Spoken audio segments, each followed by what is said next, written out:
瀬戸内寂聴です。今日はね、心が辛くて孤独で正直しんどいあなたにだけ話します。元気な人は聞かなくていいですよ。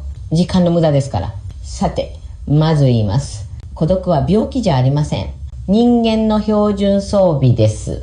みんな寂しいの。あなたが異常なんじゃない。やっと人間らしくなってきただけよ。ところが現代は孤独ゼロ社会なんてうまいこと言うのが好きね。政府まで孤独孤立対策大臣なんて作って孤独をまるでインフルエンザみたいに扱う。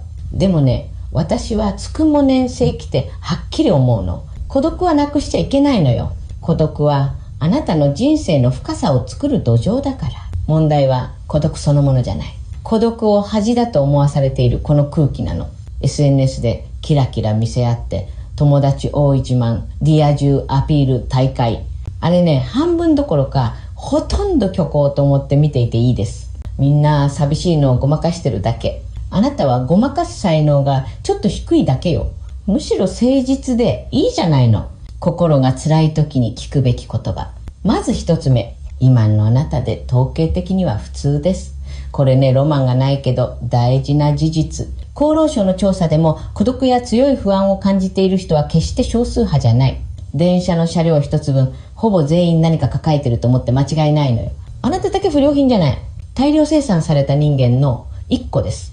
ね、二つ目、逃げてもいい。ただし、ちゃんとサボりなさい。日本人は真面目すぎて、逃げる時まで罪悪感を抱えて逃げるのね。仕事を辞めても心の中で自分を殴り続けていたら全然休めないでしょう。それは逃げじゃなくて自分いじめの場所変え。どうせ逃げるなら徹底的にサボりなさい。昼まで寝てコンビニのおにぎりで済ませて、罪悪感を感じたくなったらこういうの。今私は命を守るという最高に尊い仕事をしてるって。心が潰れたら人生のゲームオーバーです。仕事は代わりがいるけどあなたの心は替えが利かない。仏教的に言えば今あなたは生き延びる修行の最前線にいるのよ。三つ目、自分を甘やかすことは他人への思いやりの準備運動。これ覚えておきなさい。自分を嫌いな人ほど人のためとか言って無理をする。そういう人は大体どこかで爆発して人にも自分にも当たり散らすのよ。ね、私アマになってたくさんの懺悔を聞いてきたけれど、根っこは同じ。自分を嫌ったままいい人を演じた結果の破綻。だから順番を変えなさい。まずずうずうしいくらい自分を甘やかす。今日は布団から出られなかった？偉い。生き延びたじゃないの。夕飯がカップ麺？立派よ。お湯を沸かす気力があったってこと。そんな風に、自分にツッコミ半分で優しさを向ける練習をする。あなたが自分を大事にできるようになったら自然に他人にも優しくできるの。それが本当の思いやりで、インスタ映えしないけど一番効くのよ。四つ目、孤独はあなたと本音で話せるチャンス。みんな孤独を暇つぶしで埋めようとするでしょ。動画、ゲーム、SNS、人間関係。もちろん逃げ道としてそれもいい。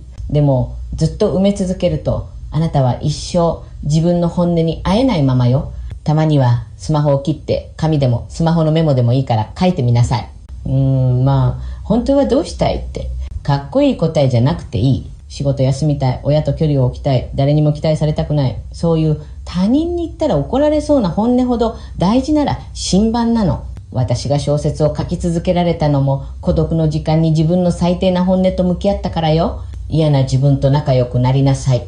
そこからしかあなたオリジナルの生き方は生まれない。最後にどうしても立ち上がれないあなたへ一番大事なことを言います。今日は生きてるだけで合格。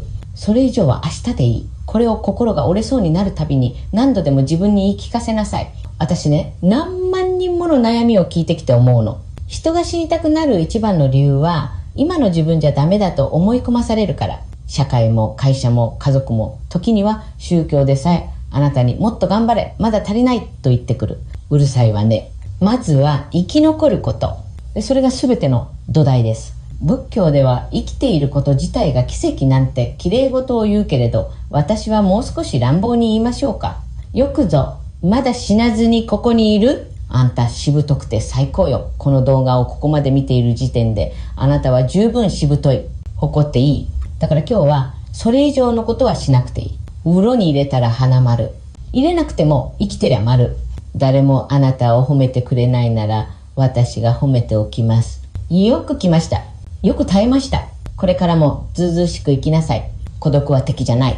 あなただけの味方にいつか変わります。その日のために今日はただ生き延びてくださいね。